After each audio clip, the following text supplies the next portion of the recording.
Welcome to my local piece of woodland. It's a nice pine plantation.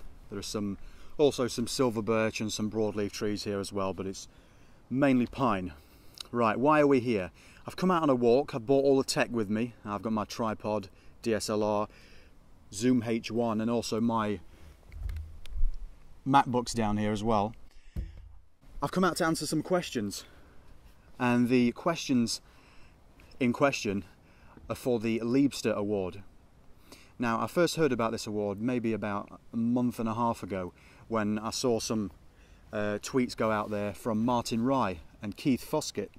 So I went over and read Martin's questions and his answers, and I also went back and read Keith's questions and answers, and he was the person that set Martin. So it's a chain basically. The Liebster Award is a chain. You ask a fresh set of questions to the next person, and then it goes on and on and on, and you nominate 11 people to answer your questions. 5 to 11 people. What I'll do is, all the links that I mention in this video, and what I'll do is I'll include them all in the description, and a link to my website where I'll set the next bunch of questions that I'm going to pass on to someone else or to another set of people. Right, the reason why I brought my laptop with me is so I can read the questions back.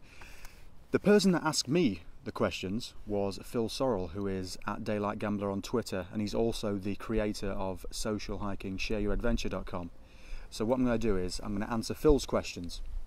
But just before I came out today, I realised when I went back to read Keith's questions, he had also nominated me as well. And the only excuse I've got really is I was on night shift when I originally read the post by Martin and Keith. So I didn't spot further down at the bottom of his post that he'd nominated me.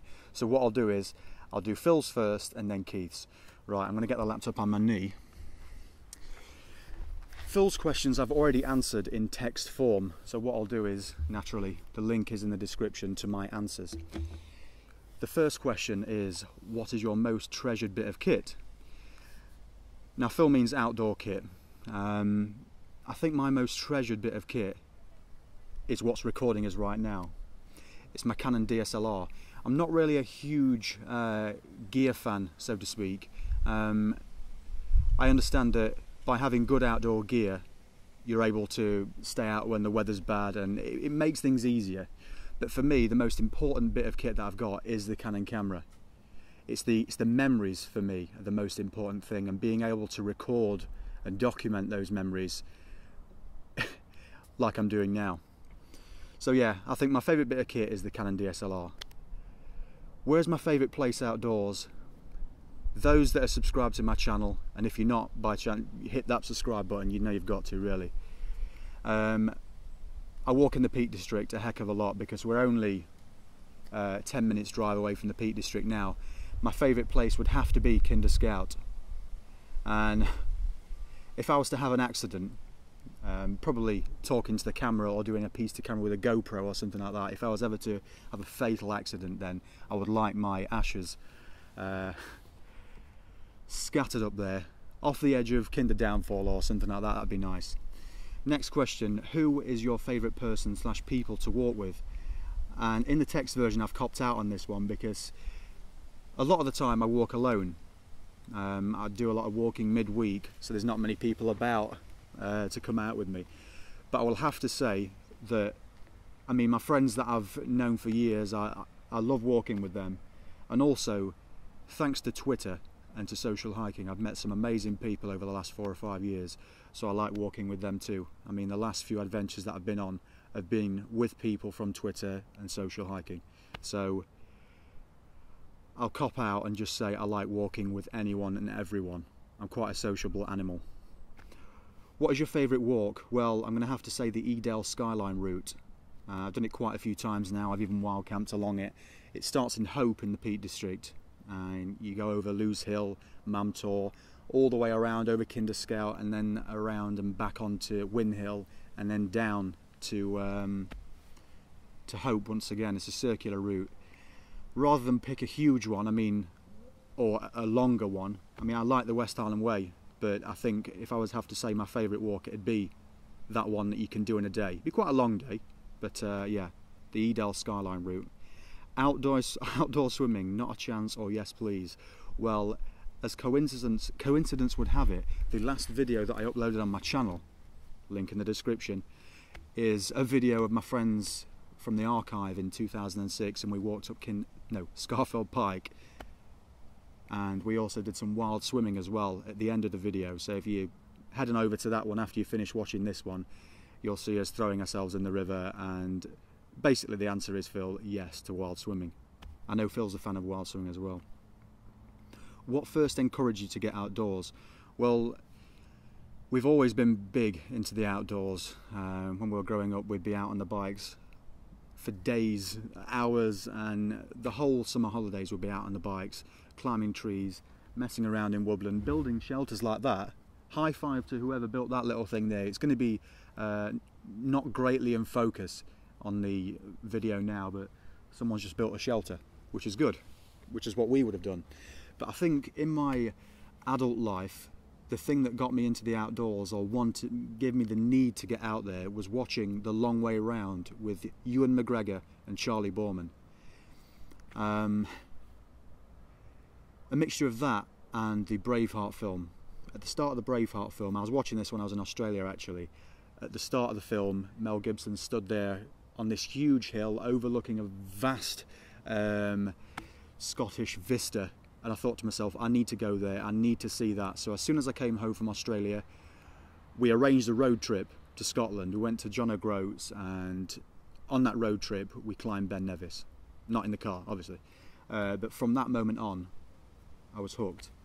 Naturally, that video is now on YouTube. It went on about 6 months ago, but you can watch it, and I think that's from 2006 as well. Why audio? Well, I mean, I've got my Zoom H1 down here. I do a lot of video nowadays, but Phil is big into audio boo, as am I, and the other people that he's asked the questions to are all audio bloggers as well. The reason why I started recording audio or doing audio podcasts is because I used to have a Nissan Skyline and the clutch went, and the car that I was given was a Ford Fiesta that had no CD player or anything like that. It just had a radio. So I was listening to Radio 4, and I was listening to some of the programs on there, and I thought to myself, I could use this, I could do something like this to document my adventures outdoors. And it was from that moment I thought, let's do it. So I was recording audio, uploading it to audioboo.fm, link in the description, and I just love it. It's easy. Video takes a lot of time to edit. Hopefully I'm just going to do this in one take, so I'll combine the audio from the Canon and the Zoom, mix them together and just fire it up. So this will be quite easy, but a lot of the videos I do, as a lot of you know out there that do videos as well, it takes a bit of time to edit them together. And with audio and Audio Boo, because there's an app on the phone, you can just say what you need to say and fire it straight up, so it's all good. If money was no object, what item of kit would you buy? Well, I'd buy a stupidly expensive Canon DSLR with an equally ridiculous expensive lens as well, to capture moments like this and moments outdoors in super high definition. What 3 things would you want with you if stranded on a desert island? Now, I've gone for the knife, I've gone for my fire steel, and I've also gone for Ray Mears. But I assume that I'm not going to be allowed Ray Mears, so what I'll do is I'll have Ray Mears' Essential Guide to Bushcraft. What is your next planned adventure? Well, I'm happy to say that in March 2015 I'm heading with 3 friends, one of which is Ray. Regular YouTube viewers will know Ray. We're going to the Far East. We're flying into Bangkok, Thailand, and we're travelling around backpacking, hiring scooters and stuff like that. We're going around Vietnam, Laos, Cambodia, so it's going to be an amazing adventure. There's going to be no plan either, we're just going to go for it.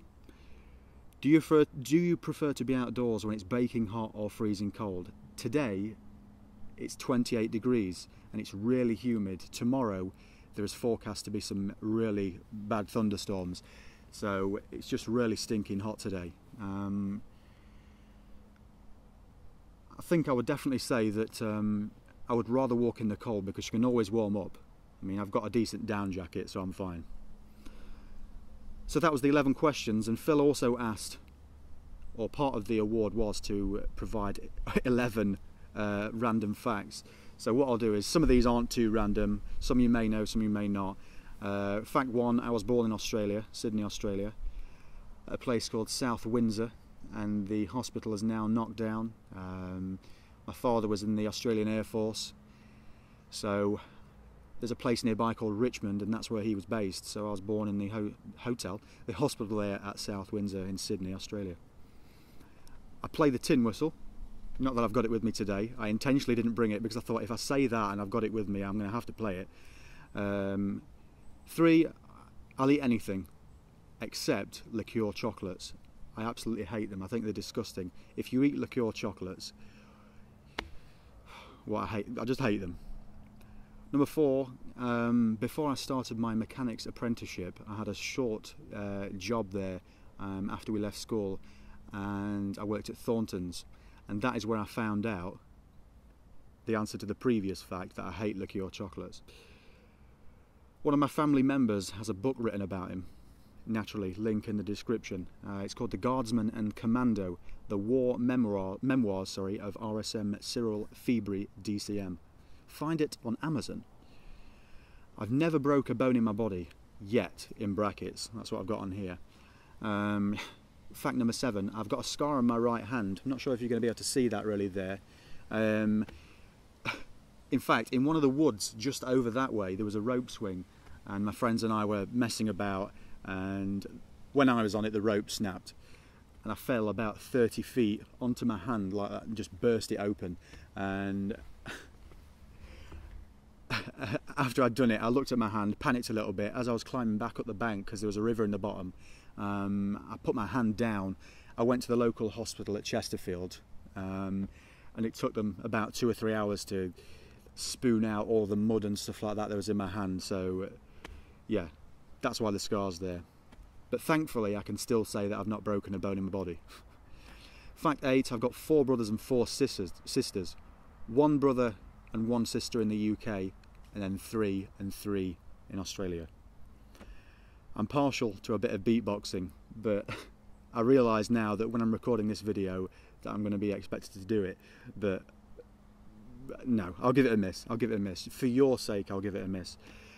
Number 10, I've got a burning desire to play my guitar at a local pub at their acoustic night, but I'm absolutely terrified. I know it's something that I need to do. It's going to have to be one of these things that I need to do before I'm 40 or something like that, but it's on the list, put it that way. Number 11, I really am a boring person. That's another fact. Right, for the second part of the video, I'm going to quickly answer Keith's questions. The first lot I'd got pre-written down, I'd already thought about them, but as I'd only just noticed today that Keith had nominated me, I've listed his questions on my laptop here, Keith's, and I'm going to quickly fly through them now. Question 1, is it the freedom, the scenery, the solitude, the inspiration, the adventure? What is it about being outdoors that you are passionate about? I work hard, I've got a busy job, and when I'm off, I enjoy the freedom and the solitude and the scenery of being outdoors. I just like being outdoors. I hate being cooped up in a house. I just can't stand it. I just need to be outdoors. I mean, I could quite happily sit here in the forest all day. But yeah, when I'm out wild camping or something like that, to wake up to an awesome view is what it's all about. It really is. I can't get enough of it.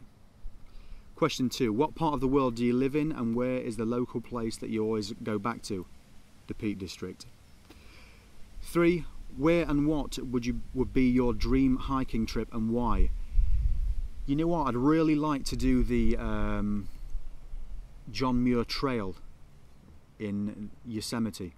I was talking to my friend Andy about that the other day, and that's something that I'd really like to do. It looks awesome. When I was on the Hadrian's Wall trek with my good friend Richard Hubbock, we're talking to a woman there called, what was her name? KC, and she'd done it twice, and she said it was absolutely awesome. Assuming you expect good weather, on a midsummer trip, what would you prefer, boots or trail shoes? I always wear boots and need to invest in some good trail shoes, so Keith, give us a shout, give us some recommendations.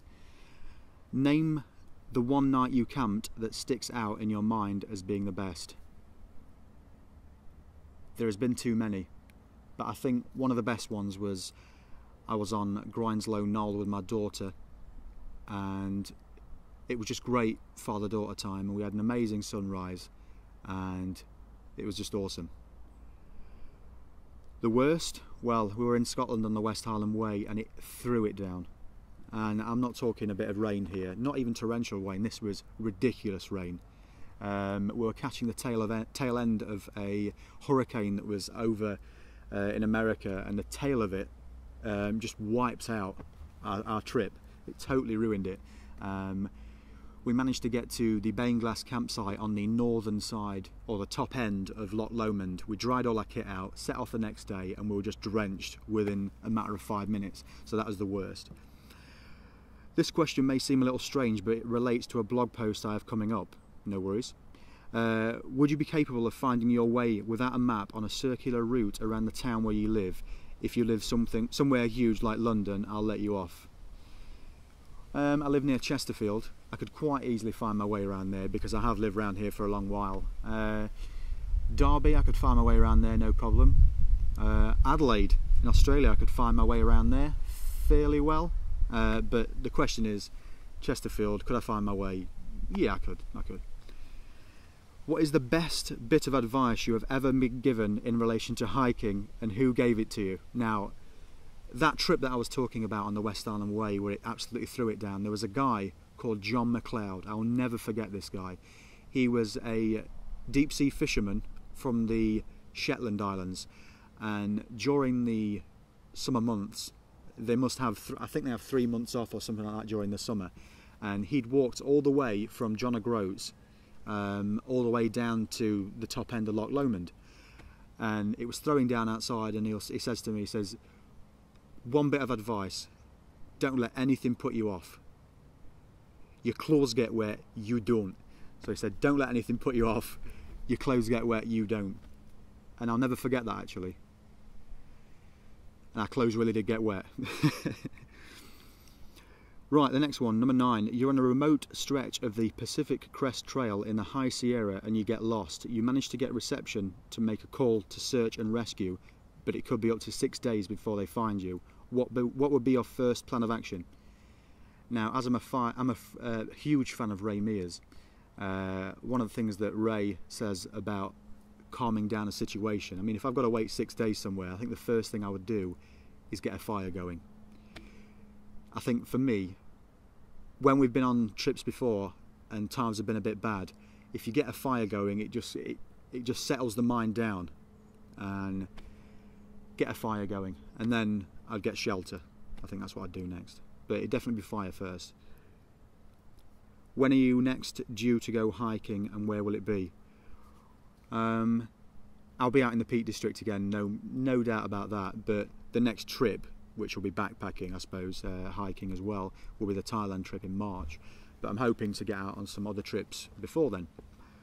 Lake District possibly, maybe Scotland, we'll see. What would be your perfect evening meal on trail? If I could take it with me, I'd get a steak, and I'd cook a steak. But if it had to be lightweight, it would have to be chili with rice, definitely, with some hot sauce as well to fire it up a little bit. Right, that was the 11 questions. I'm going to put the laptop down now for a moment. So thanks to Phil and also to Keith, and there is one more person that I need to thank, and that is Stuart, who is at Lone Walker UK on Twitter. He also nominated me as well, so I'm going to cheat here. As Stuart's questions were so good, they are going to be the questions that I set for next lot of people. So what I'll do is, I'll put some links in the description, as I've already mentioned, to find these questions, and I'll nominate some people. But if you're watching this video and you want to answer the questions, go for it, and comment down below. What I'll do is I'll make a list of all the people that have answered the questions, and then pass them on yourself, set new questions, and let's keep this thing going. Right, so thanks for joining me. I'm going to get this video edited now, get it all put together, and I'll get it fired up. So from here in this forest in Derbyshire, I'll say bye for now, and I'll see you again soon.